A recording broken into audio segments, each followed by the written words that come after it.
Well, hello, everyone, and welcome to the Hope Discovered podcast by CommQuest. My name is Bill. If you have never checked out our program before, first of all, thank you very much for checking out our podcast today. What we do here essentially is we feature stories regarding mental health and addiction recovery.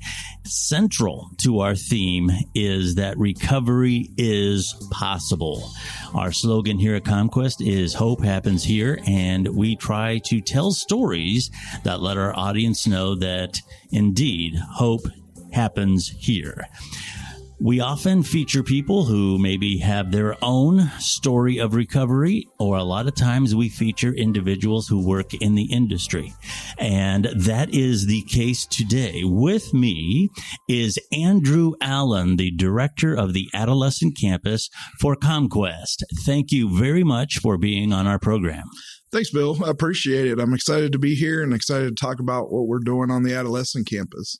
Awesome. Now, let's just to give the audience an idea about you. Are you from Canton? Can you tell us a little bit about yourself? Sure. So I've been a Stark County resident most of my life. I was born in West Virginia, but moved up here to the Massillon area when I was about 3.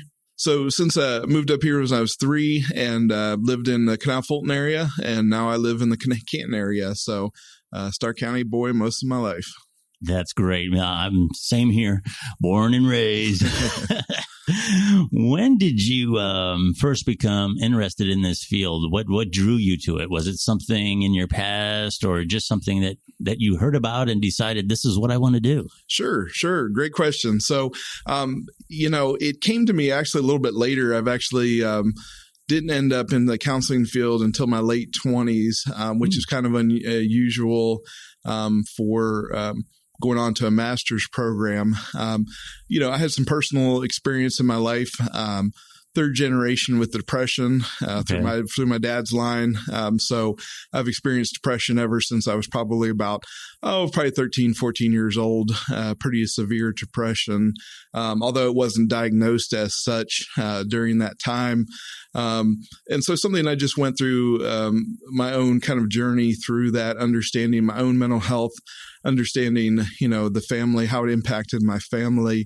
And so it's always been something that's kind of interesting to me. Like I said, so personally, but professionally, I didn't actually get into it till my late 20s. I actually attended Malone University here in Canton, their clinical counseling program. But at that time, I told myself, after going through some of my classes, I said, one, I'll never do groups.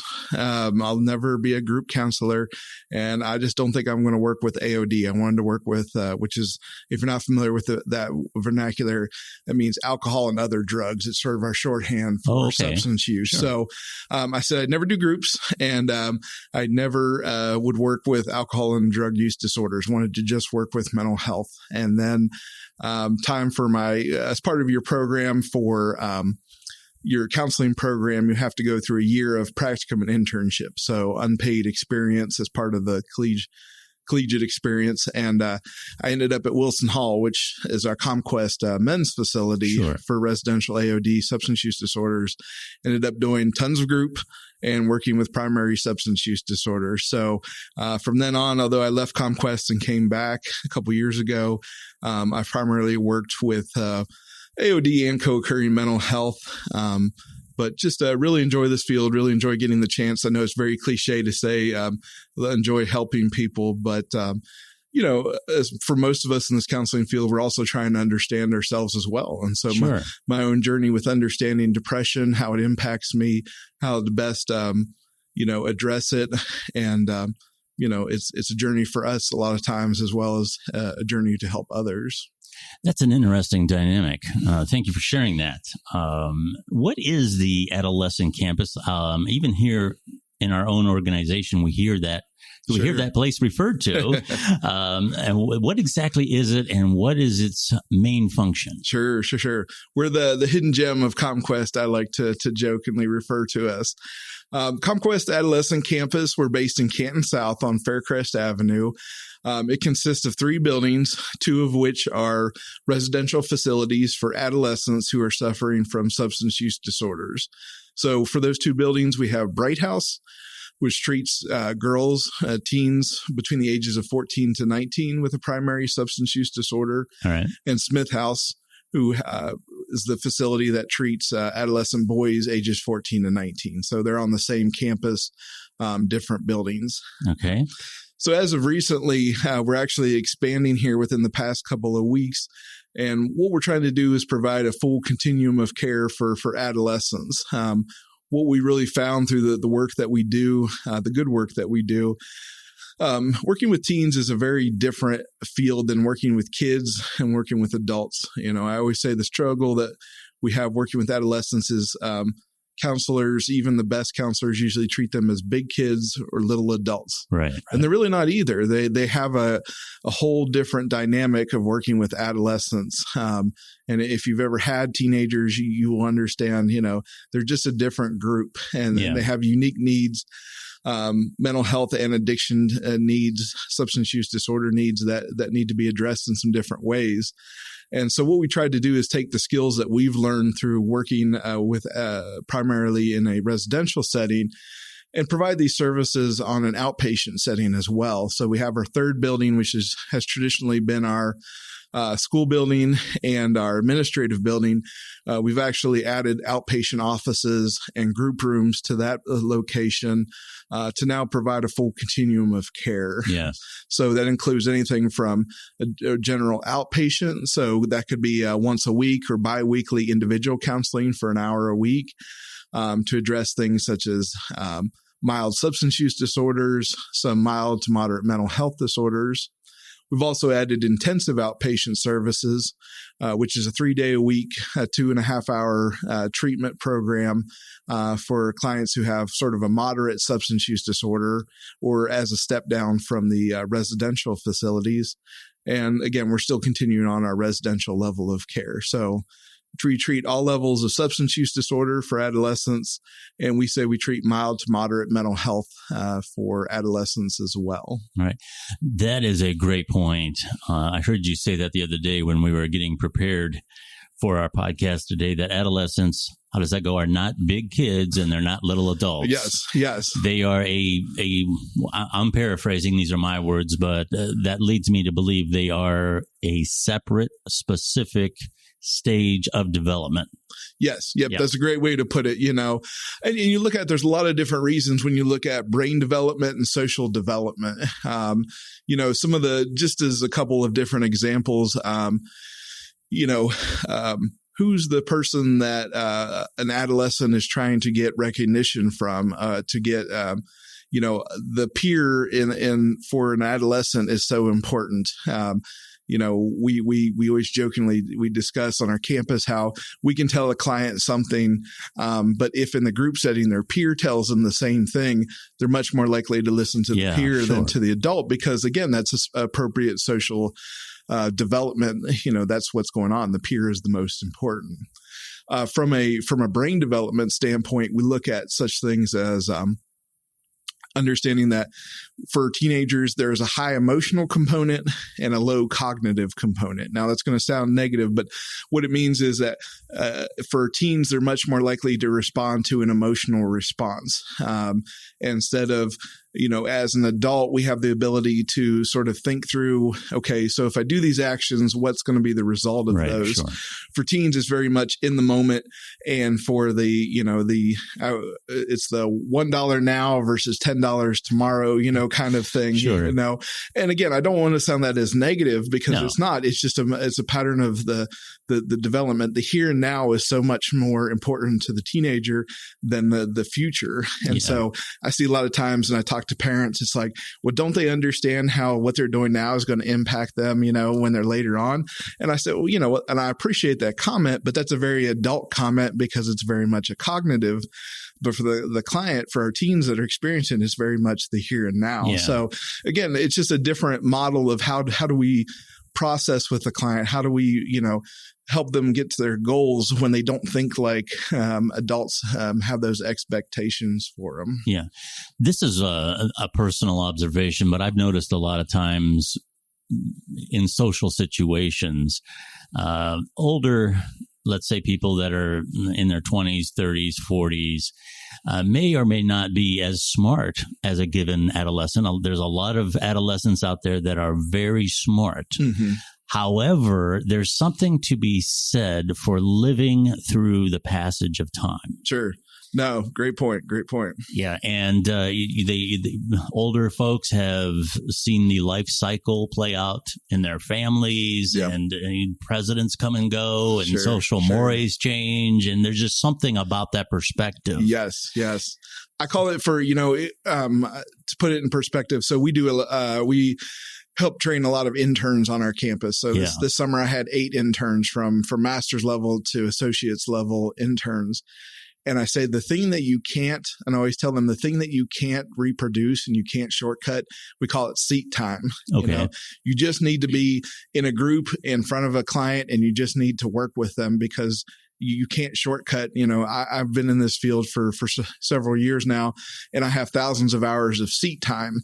And so what I do is I have those perspective, that knowledge, that background that helps as I provide, although I don't really provide a lot of direct service at this point in my career.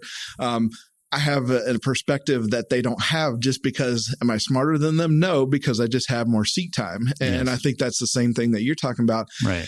Somebody in their 40 years old has seat time. They have lifetime to say, absolutely. Sure. Yes, I had that same idea when I was younger, but now over 20 years, I understand, based on how things have gone, I have a more basis of knowledge to understand, or historical knowledge to understand how my decisions are going to impact me or impact, my life. Teens don't have that. Exactly. They're very intelligent, hyper intelligent. Some of our clients are amazingly intelligent, amazingly talented. I'd love to show people some of the art they do, which is just amazing, but they don't have lifetime. They don't have that ability to say, I've seen 20 years of struggles for different friends by making these decisions. They don't have that. And sometimes I think that's frustrating for us as adults to say, well, why don't you get it? Completely forgetting, that we have a different perspective based on the length of time we've been alive and all what we've been able to witness. Sure. Exactly. Sure. Now, given that adolescents are, a specific stage of development with its own characteristics. Mm-hmm. Sometimes it's hard to gauge as a parent, it's hard to gauge the behavior and what's going on in their lives. It's easy to say, well, that's just how kids are. Sure. So what are some of the warning signs that parents can be aware of that a child might be suffering from something like depression? Sure. Yeah, that's a great question because, teenagers are going through such a developmental change anyways, which, now in our culture has become almost a cliche, but, patterns of change are going to be, noticed anyways. Mm-hmm. And so I think what the parent, your average parent's going to struggle with is, what's normal, what's not normal, right? That's going to be the question. They're acting different than they were. Is that normal? Is that not normal? So I'm going to speak actually on 2 different, you asked about depression, which is a great question because a lot of our teens are experiencing that. So I'm going to say from a mental health perspective, and then I'm going to talk about from a substance use perspective, which I think can be a little bit different. Sure. So from a mental health perspective, and this is a great question because most of the DSM-5 diagnoses, which is what we as counselors diagnose on, a lot of those are going to come out during teenage years. So somewhere in the 15 to 21, about, I'd say probably 80 to 90% of diagnoses really start to come to the forefront. So this is a big time when you start to see anxiety, depression, even, severe such as a psychosis may start showing up in this time frame. So I would say the big thing, especially for depression, as you're looking at is significant lifestyle changes. So this could be as peers, pulling away from peers, not hanging out with the same people that they used to, should be a major red flag. Loss of interest in different things. So they used to be interested in playing sports. that's something that, and they're like, nah, I don't really want to do that anymore.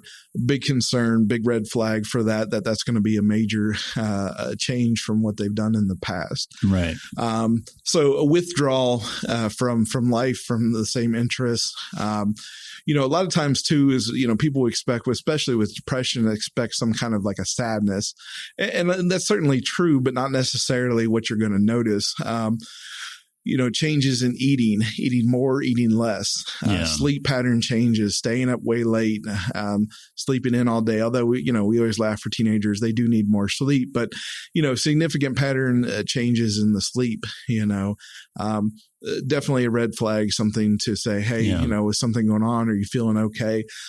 So what we call it somatic symptoms is that it's mental health symptoms, but the symptoms are found like in the body changes, just don't feel like I used to, loss of energy, those type of things. So anything that goes where you see a significant lifestyle change, going away from friends, not wanting to do the same things that they've been interested in. Yeah.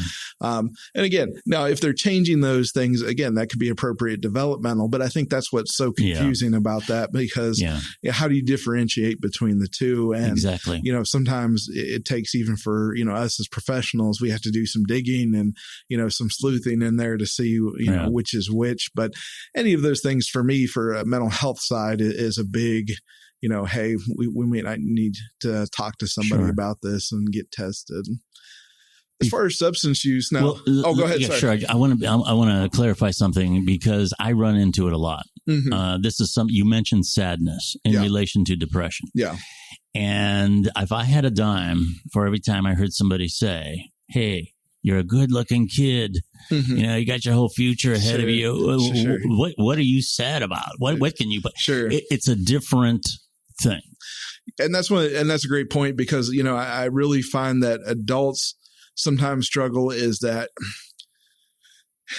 it's hard to take on the perspective of kids or teenagers, because we have our own adult experience, a friend moving away. Okay.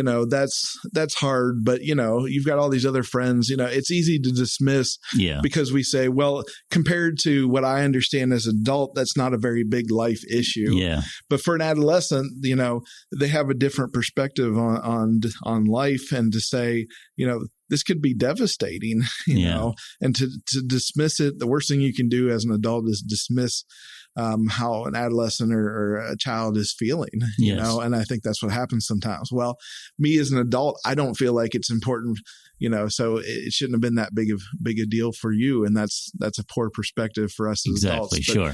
But that's, again, I understand that's a hard thing to take on, to understand the adolescence experience. But I'm just, some of our clients, as I think about what we've experienced, some of these things are devastating to them, and the adults in their lives are saying, well, I don't think it's that big a deal. Sure. So you shouldn't think it's that a big deal.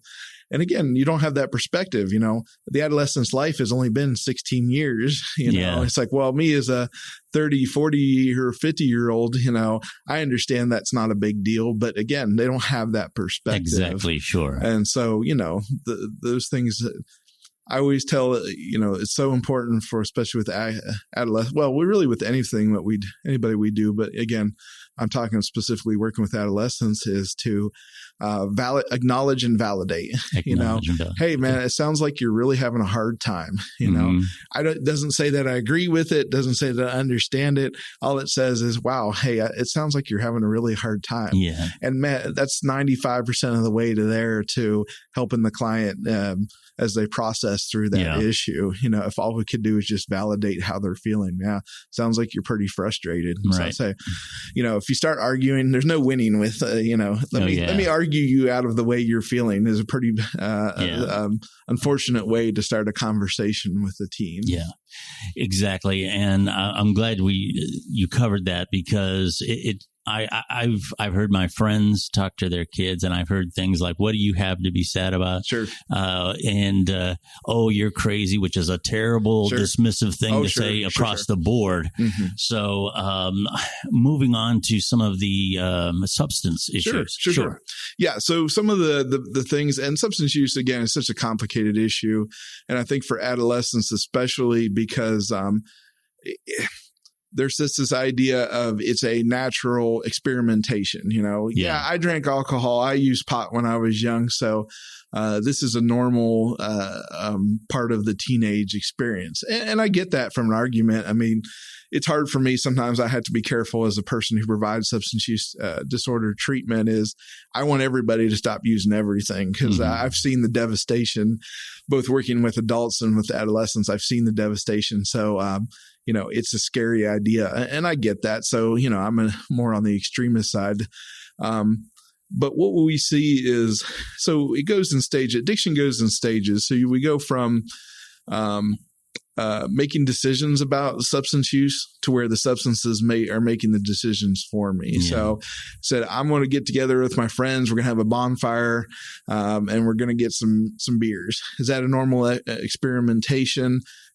People would say yes. And, I can understand that. So what we find is when the lifestyle patterns start changing, especially for adolescents, when they start hanging out with, and I know that's not a great term, hanging out, but that's how I work with adolescents all day. Absolutely. Gotcha. I start hanging out with older crowds. So 15, 16-year-old hanging out with 20 and 21-year-olds, biggest red flag that I think I can say consistently is if a teenager stops hanging out with the same people they used to, and all of a sudden they're hanging out with an older crowd, that's probably the biggest indicator that they might be going into start abusing substances. And there's a lot of reasons why that is, which we don't need to go into, but because again, we're just looking for what are those things.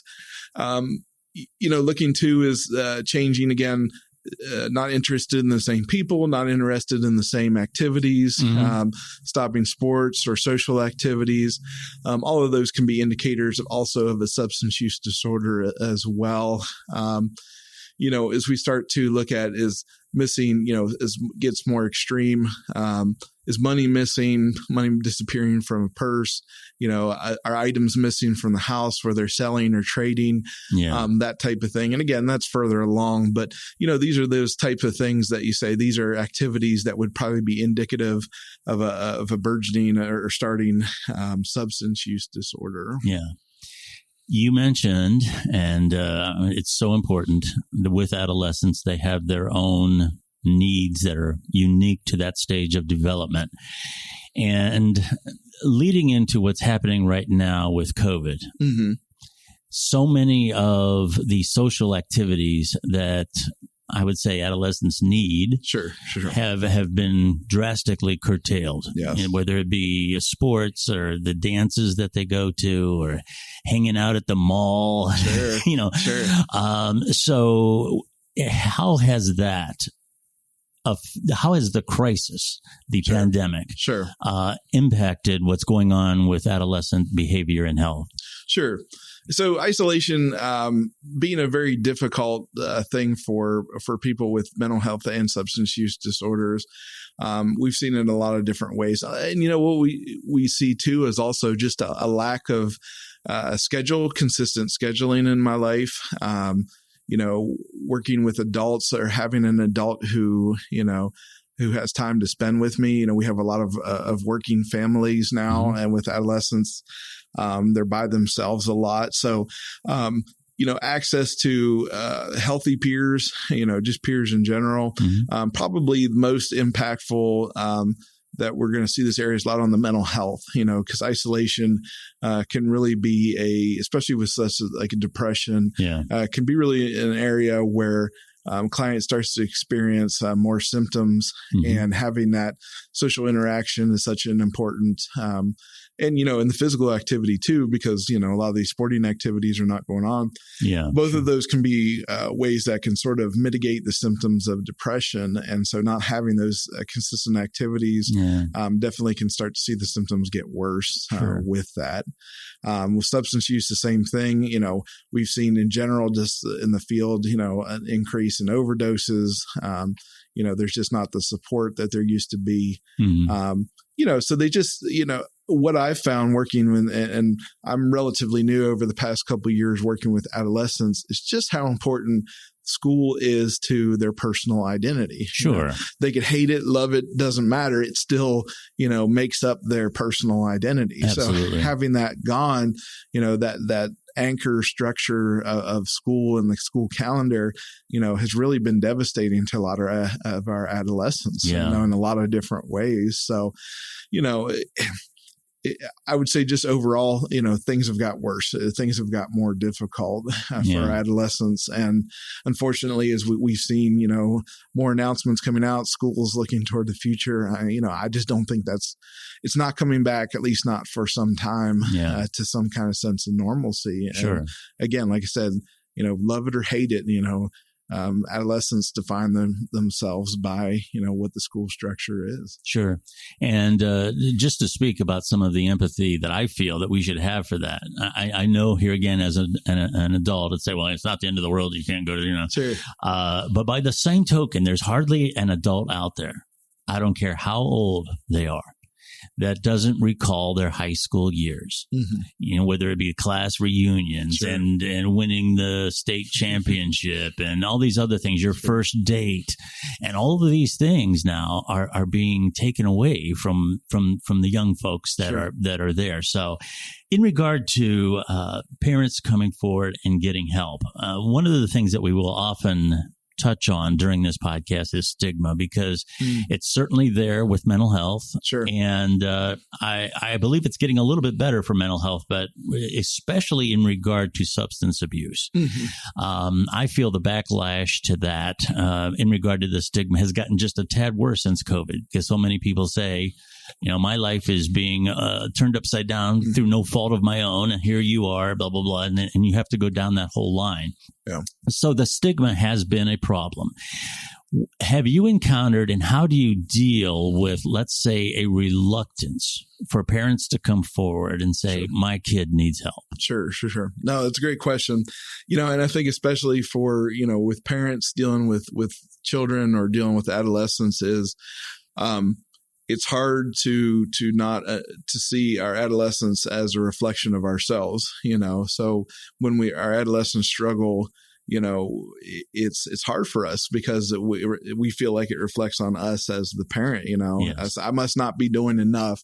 This is why my teenager is experiencing what they're experiencing. So, yeah, there's definitely a stigma with it. Like you said, I would agree that things have gotten better. Sometimes it's I don't even know if it's the stigma. Sometimes it's the other side. It's that, I as a professional give feedback. Parents will ask me questions, and it's like, well, I know they're using alcohol every day, but it's, that's a normal type thing. And I'm having a concern, and it's easier to dismiss because, well, it's my child, I know them best, type thing. So, it is difficult, and, too, again, I just think with a lot of working adults right now, it just takes a lot of time and energy to try to get, their teen help. And I think that's some of the biggest struggle that I see is even when you want to, I got to make phone calls on my break or on lunch to try to find something. And, we just don't have a lot of time. And, I'm in the social services field but working through trying to navigate through the social services field is often a difficult proposition. Sure. And we've done, especially with our campus, we've done the best of what we can to try to make that easier, but it's still, there's a lot of paperwork and a lot of dealing with insurance, and neither of those are a lot of fun, and they take up a lot of time. So. Sure. With that being said, what is the best way to reach out for help? Sure. If you have a teenager, like I said, who meets looking at possible substance use disorder or mental health disorder, the best way you can reach us down at the Adolescent Campus is call us at our main line. It's 330-639-4408. That comes directly to our campus, and we do all of our own intakes. So it'll be a one-stop shop, is how I kind of put it, to our campus, which is located, like I said, on Canton South on Faircrest Avenue. And you can find that on our website at CommQuest.org. We have a very, I would say, relatively small staff. So, you get to know our staff. Miss Jen is my office manager. She answers the phone most of the time. She's been doing this a long time. And I call her, she's like my extra counselor. She does, she works with the families. Fantastic. And she's really great at what she does. That's great. If you don't get her, you'll usually get me. And I answer whatever she can't get to. So, but as we do an intake process, it'll require the parent or guardian along with the teenager to go through some paperwork. Usually takes about a half hour or so. And then we start out with an initial, we call it a comprehensive assessment. So those usually take about an hour to an hour and a half. We can do that all in one, from the initial paperwork, the assessment, all in one trip when you come to our campus for the first time. And after that, we'll make a recommendation, and then we'll just start to schedule whatever is appropriate services for that client based on their need. Yes. We have been talking to Andrew Allen, who is the director of the Adolescent Campus for CommQuest. Andrew, first of all, it sounds like a cliche anytime somebody's on a program to say thank you for being here. Sure. But on a personal note, it's one of the best parts about me working for CommQuest is I get to meet people like you. And I say that very sincerely. The counselors and the people who are on the front lines, dealing with people who are going through the hardest times of their lives in many cases, you guys make the world a better place. Well, appreciate that, Bill. That means a lot. We do a lot of great work. I have to give a lot of credit to all the staff on my campus who are very passionate about what we do. I mean, right. I have the best. Again, I feel like we do the best at treating adolescents. And it's a unique field, and I have a staff that works hard to get training and to get supervision to do the best at what they can do. So I appreciate that. Absolutely. Thank you very much, Andrew. And to our listeners, you've been listening to the Hope Discovered podcast by CommQuest. My name is Bill, and if you want to find out more about the Adolescent Campus or anything under the umbrella of CommQuest, please go to CommQuest.org. Thank you very much for listening to our podcast today, and remember, hope happens here.